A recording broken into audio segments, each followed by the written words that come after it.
I teach at Orange County, I teach at Chapman University, and I heard about these wonderful workshops, and I thought, I'm a teacher, I want to also learn. So I went to one of their workshops and I was blown away.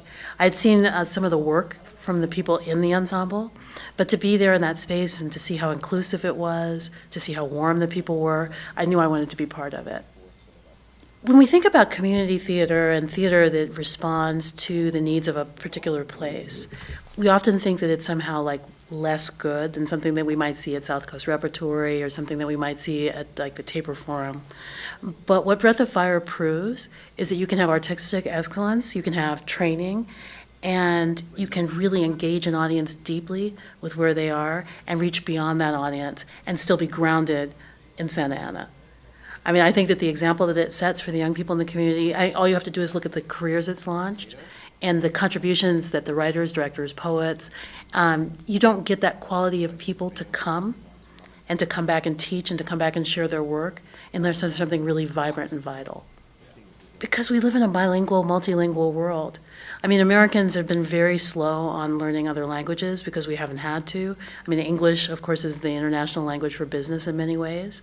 But we live in a place that is going to soon be a Latinx plurality. And it's not just about the numbers, it's about the sensibility. It's about understanding that we're literally living and working and playing and growing and dying on land that was indigenous and was at one point Baja California. And to have these conversations in theater at this point in time, I think is essential. I found out through a friend of mine, she mentioned them, that it's somebody from theater. That's how we all meet in theater. Oh, you should come check them out. And I went to a workshop out on a whim, out of curiosity. And I think it was probably the introduction to playwriting workshop that I went to, just out of curiosity, and I completely fell in love with them. I was more drawn to Breath of Fire because of their vibe and how much fun it is. But they were really encouraging. We're here to develop new voices. Why don't you write? And that's when I started writing and realizing I can do this. I can actually write plays, because theater is something that I absolutely love. I go to the theater all the time, but I never really thought that I would be somebody that could write something that would end up on a stage. Groups like Breath of Fire are very important because they give a voice to women and people of color. One of the most beautiful things that Breath of Fire does is create community, and community that is surrounded by love, and creating out of love where we're all there to support each other and really stand for each other to create something beautiful. One of the biggest missions for Breath of Fire is developing the voices of new playwrights so that they're getting produced. But they're also building community, and they offer a lot of workshops about many different things, from acting, improv workshops. I am the resident improv instructor for Breath of Fire. And it's developing those skills so you can become a better writer, but it's really to become a better human being in connection and really in touch with your creative side. Rarely do you find a bilingual, a two-language playwriting course or see that on stage. It's usually monolingual, English only. So a person like myself who's grown up to speak both languages and to hear both languages at the same time in the same sentence, that's comfortable for me, and that's what I relate to. I find that with Breath of Fire, what is very important as an organization is that the Hispanic, the diverse community that has not been able to have their stories put out in the media, in the general media, that this is helping to set up a platform so that people can get past that and can get their work out there and into the larger mainstream media. The Breath of Fire people, the ones who founded Breath of Fire, like Sarah Guerrero and Diana Burbano, they're very passionate. They're very skilled at what they do.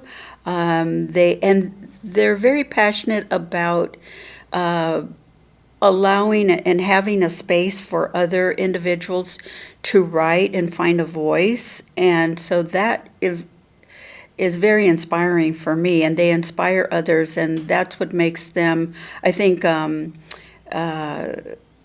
legendary and in their own right to that Breath of Fire will continue to go on because of what they have imbued into the organization. So I first found out about Breath of Fire when I was 17, which was a couple of years ago. I was part of Barrio Writers, which is an organization based in Santa Ana. And we happened to be sharing the same building with the Centro Cultural de Mexico on Broadway, and Breath of Fire's little black box theater was also housed there. And through some folks, I believe it's Clau, their name now is David, and they wanted to start something similar to Barrio Writers, which was enriching teens in the neighborhood and doing that but with theater. And so I believe they had a conversation with Sarah and folks from Breath of Fire, and the space was open and available. So some students from Chapman would mentor us, and that was my first exposure to Breath of Fire. It's important. I see it as something that is multi-generational, that is not monolingual, that allows for folks that, not just folks that identify as Latinas, but very much rooted in that, and very much loud about that and unapologetic about that. I think that's something really important to be in Orange County, and to be loud and proud and honest about that work. That makes a big difference. That makes for authenticity and gives room for a lot of growth for all the writers and the creators that come through. Breath of Fire has affected the artistic community. It's affected me and my accessibility, I can say, to the arts. If it wasn't for Breath of Fire, I don't know what I would really be doing artistically, because it's a home base for a lot of artists. I think that when there's so much change happening in Santa Ana and in Orange County, and there's so much of like taking the good about the community and then taking out the bad, which could mean people, which could mean places, which could mean restaurants, which could be community spaces. To have a space, even though we are in a lot of ways we are nomadic, to have a space allows for folks to just be curious. We've had so many people just come in and see, like, what is this about? We've had people, teenagers wanting to be interested in learning more, and it's always a conversation I feel that we have to have with the community as well, and that's a step that we're also trying to get to is how do we have conversations with the community and continue to have accessibility. I've had the privilege of doing some self-care workshops with different community spaces in Santa Ana, and been brought by Breath of Fire to put these events together. And I think that's also it, is how do we break the walls and break the idea that professional theater can only be accessed to a certain amount of people, or like to specific people, and opening that up, because there's so much opportunity. As I said, there's so much opportunity for all of our lives to be enriched. I think that these classes are so powerful because, specifically with Diana, I can tell you that she will make you feel like your story matters. And it's beyond that. I think, especially for people of color, it's so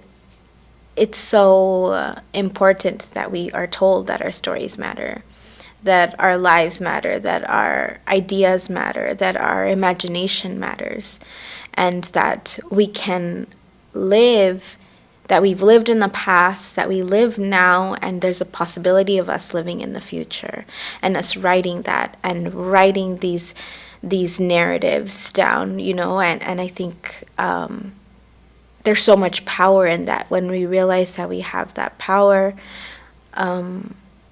regardless of whatever job or career aspirations you have. It's a process of really learning that your story matters.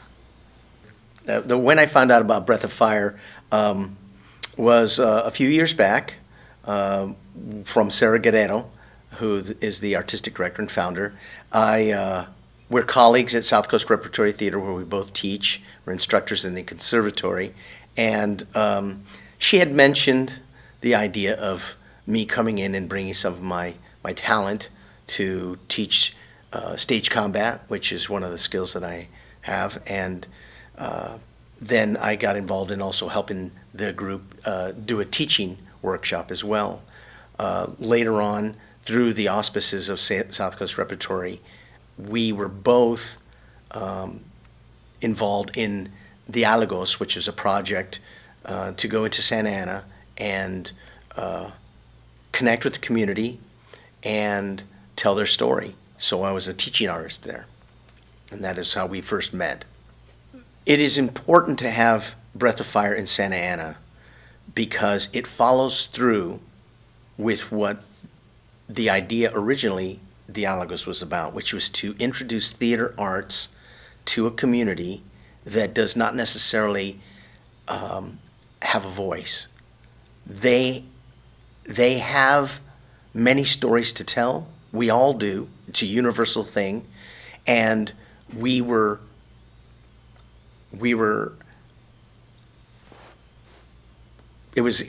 a wonderful thing to be able to go into their community, learn about them, and then teach them in a way what theater was like and how to tell their stories, writing, performing, and getting together as an ensemble, as a community.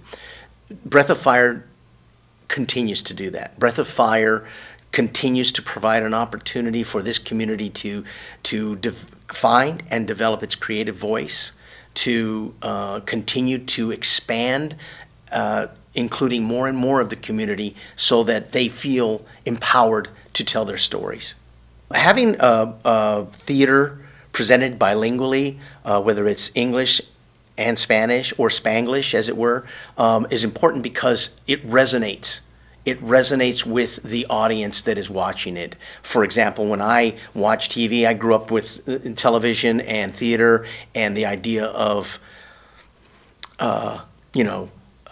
Mission Impossible and West Side Story and Cinderella, etc. But when I saw La Bamba, the film by Luis Valdez, when I see on television the One Day at a Time remake on Netflix, which brings in language and characters and situations that are comparable or resonate with my life, it connects with me. It's a story that's being told for me, about me, and it includes me. That's what's happening in that community. It makes them feel a part of the process of the human condition. I was in this amazing playwriting class at South Coast Repertory Theater, and Sarah was in the class with me. And I was working on a musical, and Sarah was very encouraging. We would share our works within the group, and she was one of the people that just kept making amazing suggestions. And so when the class was over, I still wanted to write, and the class didn't happen for another year again. And I asked her if she knew of anything, and she said, I have a group called Breath of Fire, and we would love to have you. And I hesitated because I'm not a Latina. And I said, do you really want me to come?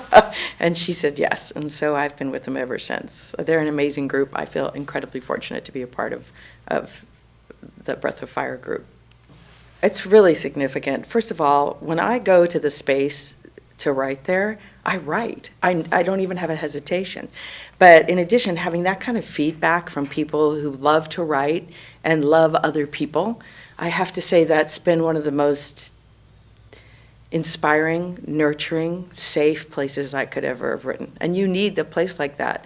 The piece I wrote, for example, I would never have written in another spot. It's extremely political. It expresses something that I felt within the group and then felt compelled to write about and had the resources and the place to write it. So having something like Breath of Fire makes a huge difference in the artistic community for those who want to write and maybe aren't the first choice where other people reach out to have us write.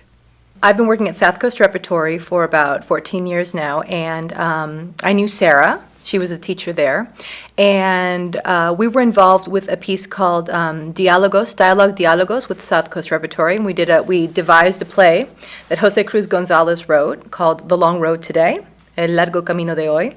And so we were in the city of Santa Ana for 2 years straight with South Coast Repertory, and spent a lot of time with the people there, spent a lot of time working in the community, and I became very passionate about staying in the community, feeling like we were giving them resources, we were giving them, there was acting resources, there were playwriting resources, we were really bringing a kind of an art into the community that maybe hadn't been there before. And then when the South Coast Repertory project was over, I really felt passionate about staying. So I hooked up with Sarah and just decided to join Breath of Fire, and I started teaching playwriting classes for the community there, and that's how it started. Well, Breath of Fire does a powerful job of bringing the community into the theater and then including them, which I think is something that maybe a lot of the bigger theaters don't know how to do. I feel like Sarah is brilliant at getting people to come, which is the first step of any kind of theater, because, theater is, it's a difficult thing to make people want to do. For some reason, you talk to anybody, they're all actors, all their kids have been in plays, everybody is in the theater, but nobody's really in the theater. I mean, when you talk about it among professionals, there may be, it's more than this, but it feels like there's only 2,000 people in the entire business. It's very small. But what Sarah has managed to do is she's gotten the community to come in and work with her, work with us, write their plays, tell their stories, really learn from the ground up what it is to do a dramatic theatrical piece. The important thing about getting the Latina voice, and specifically bilingual plays, is that Spanish has become a radicalized language. It is a radicalized language. People feel offended when they hear it. They think somehow that because we include words that they don't understand, that we are either talking about them or challenging them, as opposed to embracing the language. It's you don't find that same kind of angry reaction when you put words in French in or words in Russian, and so it's really very interesting to find. And also here in Southern California, everybody is mildly bilingual anyway because we've been raised this way. We speak taco, right? Everybody loves tacos. That's pretty bilingual right there. You know how to order it from a restaurant. You know all the joke things like how to say where's my beer and where's the bathroom. You probably know a lot more Spanish than you think you do. And the moment you open your mind to it, then you're forced to see the humanity of the people that maybe you don't want to see their humanity. So I feel like it's always very important to just open your mind to that. And I mean, I know that for example, if I go see a piece of theater in Polish, which I have done, you are at first going, I don't understand, I'm totally at sea. But you allow these things to wash over you. You start understanding because the languages it's not that different, the way people relate to each other. It isn't. You just let it wash over you and see what you learn and see how it affects you. Just write, just finish. Because a lot of us have great ideas, and I hear this a lot because I do a lot of teaching in the community with people who don't know how to write, quote unquote. Write the story. And I always tell everybody, just write the crappy first draft. It's going to be terrible. It really is. It's okay. I mean, some of my plays, even now, some people might say, but some of, the very first drafts are terrible, but then you have something on paper that you can go back and dissect and fix and work on. If you stop yourself or you go halfway, you're imposing limits on yourself that you do not have to impose. It never has to be good. Nothing creative ever has to be good. There's no such thing. There's no perfect play. There's no perfect piece of art. It just has to exist, you know? And so that's my advice to anybody who wants to be a playwright, any kind of writer, is just finish. Finish something. Do this whole story.